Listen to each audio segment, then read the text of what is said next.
एक आदमी और उसकी पत्नी चिड़ियाघर घूमने गए। देखते देखते वो बंदर के पिंजरे के पास पहुंचे। वहां उन्होंने देखा कि एक बंदर अपनी मादा के साथ बड़े जोश से खेल रहा था। यह देखकर पत्नी ने अपने पति से कहा, देखो कितना रोमांटिक जानवर है, अपनी मादा के साथ कितने प्यार से खेल रहा है। तब पति चुप रहा। तभी पति पत्नी आगे गए तो उन्हें शेर का पिंजरा नजर आया। वहां उन्होंने देखा कि शेर और शेरनी दूर दूर बड़े आराम से बैठे थे। खामोश शेर अकेला एक कोने में बैठा था, जैसे शेरनी का कोई अस्तित्व ही नहीं हो। ऐसा देखकर पत्नी ने थोड़े दुखी मन से कहा, कैसे जानवर है, बिल्कुल अलग ही बैठा है, जैसे शेरनी को जानता ही नहीं। इनका आपस में बिल्कुल प्यार नहीं लगता।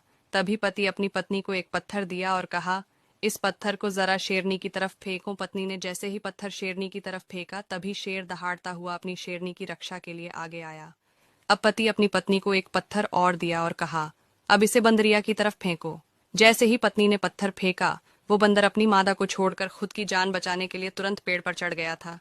दोनों जानवरों को प्रतिक्रिया समझाते हुए पति ने अपनी पत्नी से कहा, बंदर की तरह झूठे और असंवेदनशील लोग अपने खोखलेपन को छिपाने के लिए अक्सर इस तरह के बाहरी दिखावे वाले रोमांस का ढोंग करते हैं। वहीं इसके विपरीत शेर की तरह लोग हैं, जो दिखावे से दूर तनाव मुक्त होकर अपनी जिंदगी आराम से जी रहे हैं।